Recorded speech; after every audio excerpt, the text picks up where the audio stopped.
నమస్కారం అండి. నా పేరు Arun Reddy. Welcome to my YouTube channel Arun Reddy tech for you. ఈరోజు మన టాపిక్ వచ్చేసి నేమ్ రేంజ్ అండి. సో చూద్దామండి నేమ్ రేంజ్ అంటే ఏంటో.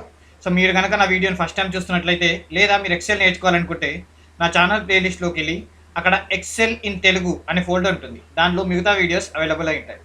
అలాగే నా వీడియోని మిస్ అవ్వద్దనుకుంటే నా ఛానల్ని సబ్స్క్రైబ్ చేయండి, లైక్ చేయండి, షేర్ చేయండి. సో వెళ్దామండి మన టాపిక్కి.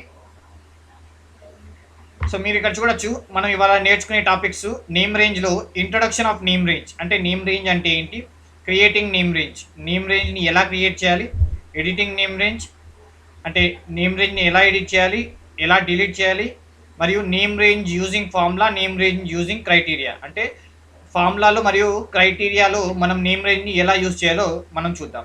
సో చూద్దామండి. సో నేను షీట్ 1లోకి వెళ్తున్నానండి. సో మీరు ఇక్కడ చూడొచ్చు, మనకు ఒక ఇక్కడ ఎంప్లాయీ టేబుల్ ఉందండి, ఎంప్లాయీ టేబుల్. సో నేను ఇప్పుడు ఇక్కడ పెన్షన్ కనుక్కోవాలనుకుంటున్నాను. సో పెన్షన్ ఎంత అంటే 9% అనుకోండి. సో 9% పెన్షన్, గ్రాస్ శాలరీ పైన 9% పెన్షన్. సో ఇప్పుడు నేను పెన్షన్ క్యాలిక్యులేట్ చేయాలంటే జనరల్గా ఏం చేస్తాను, is equal to gross salary into ఇక్కడ ఉంది కదండి 9%. సో దీన్ని సెలెక్ట్ చేసుకుంటాం, ఎంటర్ అని కొట్టగానే మనకి వాల్యూ వచ్చేసి. కానీ ఎప్పుడైతే నేను దీన్ని డ్రాగ్ చేస్తానో ఏమవుతుంది చూడండి, రిజల్ట్ 0 వచ్చింది. ఎందుకు అంటే మనం ఎప్పుడైతే మనం ఎప్పుడైతే ఫార్ములా వేసామో అప్పుడు ఏమనుంది, D5 ఇంటూ I2 ఇక్కడ. అదే నెక్స్ట్ సెల్ వెళ్ళే వరకంటే నేమ్ రేంజ్ వల్ల ఏమైందంటే I3 అయింది. నెక్స్ట్ ఇంకో సెల్కి వెళ్తే I4 అయింది. సో ఇక్కడ I3లో కానీ I4లో కానీ ఏం వాల్యూస్ లేవు. సో అందుకేమైంది, అది 0 అయిపోయింది. సో ఇలా కావద్దంటే మనం దీన్ని నేమ్ రేంజ్ యూజ్ చేసి చేయొచ్చు. సో చూద్దాం ఎలా చేయాలో. సో ఫస్ట్ నేను దీన్ని డిలీట్ చేస్తున్నాను. సో ఇప్పుడు ఈ 9% ఉంది కదండి, ఇప్పుడైతే నేను ఈ 9% పైన క్లిక్ చేశాను, దీన్ని నేమ్ బాక్స్ అంటానండి. ఇక్కడ లెఫ్ట్ సైడ్లో ఇక్కడ ఏమని చూపిస్తుంది, I2. సో I2 బదులు నేను ఇంకొక పేరు ఇవ్వాలనుకుంటున్నాను. సో ఫర్ ఎగ్జాంపుల్ పెన్ అని ఇవ్వాలనుకుంటున్నా, పెన్షన్ లేదా పెన్షన్ రేట్ అని ఇవ్వాలనుకుంటున్నాను. సో ఎలా చేయొచ్చు, మళ్ళీ నేను ఈ టెక్స్ట్ బాక్స్ నేమ్ బాక్స్ అంటారు దీన్ని. ఈ నేమ్ బాక్స్ పైన క్లిక్ చేసి నేను ఏమని టైప్ చేస్తానంటే పెన్ అని టైప్ చేసి ఎంటర్ అని క్లిక్ చేయగానే ఆటోమేటిక్గా నేమ్ రేంజ్ అనేది క్రియేట్ అవుతుంది. సో చూద్దామా. సపోజ్ నేను ఇప్పుడు నెక్స్ట్ సెల్లో క్లిక్ చేశాను అనుకోండి, I3 అని చూపిస్తుంది. అదే నేను దీనిపైన క్లిక్ చేశాను అనుకోండి, పెన్ చూడండి.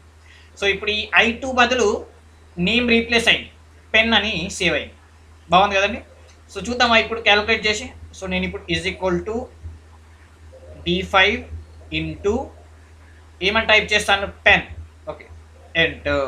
చూడండి ఇప్పుడు నేను దీన్ని డ్రాగ్ చేశాను అనుకోండి, మనకి ఇంతకుముందు రిలేటివ్ రిఫరెన్స్ వల్ల వచ్చిన ప్రాబ్లం ఈసారి రాలేదు చూడండి.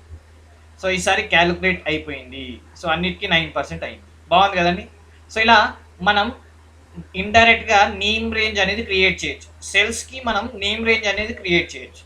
సో దీనికి ఎలా యూజ్ చేయొచ్చు అంటే చూద్దాం. ఓకే, ఎప్పుడైతే మనకి ఈ రిలేటివ్ రిఫరెన్స్తో ప్రాబ్లం ఉంటుందో అప్పుడు మనం ఈ నేమ్ రేంజ్ అనేది క్రియేట్ చేయొచ్చు. సో చూద్దామా ఎన్ని రకాలుగా క్రియేట్ చేయొచ్చు, ఎలా ఎడిట్ చేయొచ్చు, ఎలా డిలీట్ చేయొచ్చు. ఫర్ ఎగ్జాంపుల్ మీరు ఇక్కడ చూడొచ్చు, ఇప్పుడు నేను ఈ గ్రాస్ శాలరీ ఉంది కదండి, ఈ గ్రాస్ శాలరీకి నేను ఒక నేమ్ రేంజ్ క్రియేట్ చేయాలనుకుంటున్నాను. సో నేను ఏం చేస్తానంటే ఫస్ట్ హెడ్డింగ్ వదిలేసి మిగతావి సెలెక్ట్ చేసుకొని ఇక్కడ ఫార్ములా ఉంది కదండి, ఫార్ములా ట్యాబ్లో ఇక్కడ చూడండి నేమ్ రేంజ్ అని ఉంది. ఓకే, దీనిపైన క్లిక్ చేస్తాం. ఓకే, లేదా మీకు ఇంకొక ఆప్షన్ కూడా ఉంటుంది, define name range. Okay, so ఈ నేమ్ రేంజ్ ఆయన క్లిక్ చేస్తే ఇక్కడ న్యూ అనే ఆప్షన్ వస్తుంది చూడండి.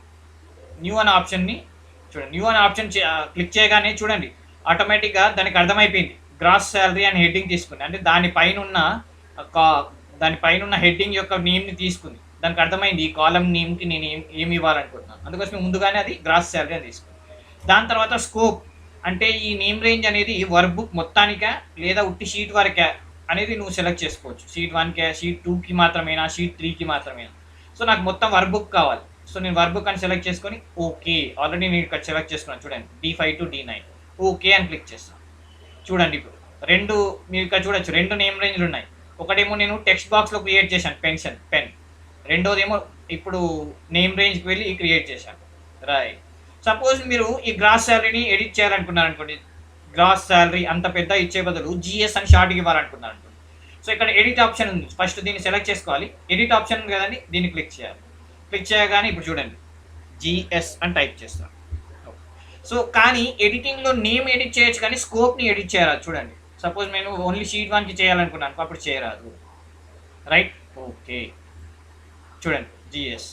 సపోజ్ మీరు ఆ వర్క్ బుక్ స్కోప్ ఉంది కదండి, దాన్ని కూడా చేంజ్ చేయాలనుకున్నాను అనుకోండి, అప్పుడు ఓన్లీ ఆప్షన్ ఏంటంటే దీన్ని డిలీట్ చేయాలి. సో ఎలా డిలీట్ చేయాలి, ఇక్కడ ఉంది చూడండి, సెలెక్ట్ చేసుకున్నప్పుడు డిలీట్ ఆప్షన్ చేసి ఓకే అన్నారు అనుకోండి, డిలీట్ అయిపోయింది. ఇప్పుడు మనం క్రియేట్ చేయొచ్చు. మళ్ళీ నేను న్యూ అని కొట్టి చూడండి, ఈసారి జిఎస్ అని ఇచ్చేసి ఇలా జిఎస్ అని ఇచ్చేసి ఈసారి వర్క్ బుక్ షీట్ 1 మాత్రమే ఓకే అని క్లిక్ చేసి చూడండి.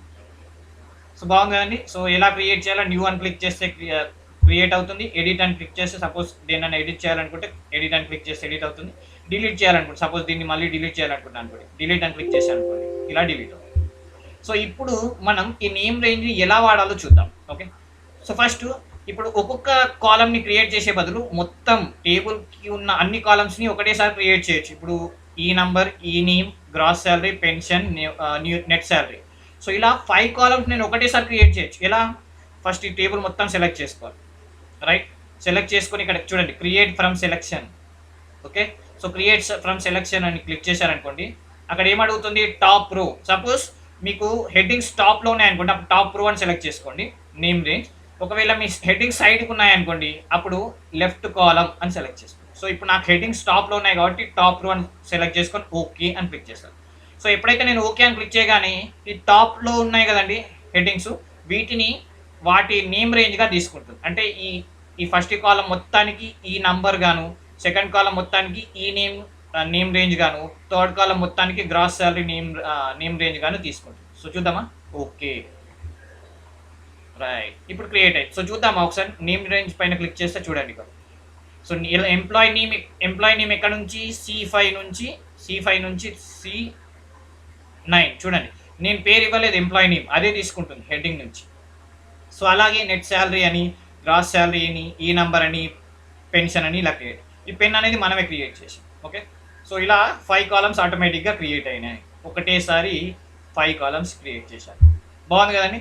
సో మనం ఇప్పుడు దీన్ని ఎలా యూజ్ చేయాలో చూద్దామా. ఓకే, సపోజ్ ఇప్పుడు నాకు నెట్ శాలరీ కావాలి. సో నెట్ శాలరీ ఎలా చేయొచ్చు, గ్రాస్ శాలరీ మైనస్ పెన్షన్ అనుకోండి. సో ఎలా ఫార్ములా ఎలా వాడతాం, ఈజ్ ఈక్వల్ టు గ్రాస్, ఇక్కడ వచ్చింది కాబట్టి మనం డైరెక్ట్ ట్యాబ్ కొట్టామనుకోండి వచ్చేస్తుంది. రైట్, మైనస్ పెన్షన్ PEN చూడండి, రెండు ఉన్నాయి అందుకోసం SIOA ట్యాబ్. Right, enter. చూడండి ఇప్పుడు దీన్ని డ్రాగ్ చేశాను అనుకోండి, సింపుల్. వావ్, బాగుంది కదండి. సో అలాగే మనం టోటల్ శాలరీ కూడా ఈజీగా కనుక్కోవచ్చు. సపోజ్ నాకు మొత్తం శాలరీ ఎంత పే చేస్తున్నాను, ఈ నెట్ శాలరీ మొత్తం టోటల్ చేస్తే అర్థమైపోతుంది కదండి. సో సింపుల్, నేను ఏం చేస్తాను ఇక్కడ, is equal to some bracket ఏముంది, నెట్ అని నెట్ శాలరీ చూడండి, ట్యాబ్ అని కొట్టాను అనుకోండి, ఇప్పుడు నెట్ శాలరీ వచ్చింది చూడండి, బ్రాకెట్ క్లోజ్ చేసి ఎంటర్ కొట్టాను అనుకోండి, సమ్ చూడండి.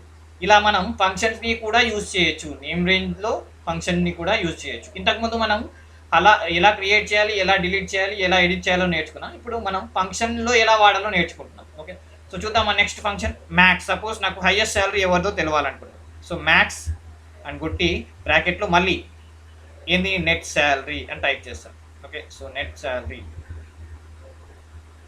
Right, bracket close enter. Nice, lowest salary same min. So min bracket open, మళ్ళీ net salary tab bracket close enter. చూడండి lowest salary, highest salary, total. Simple కదండి.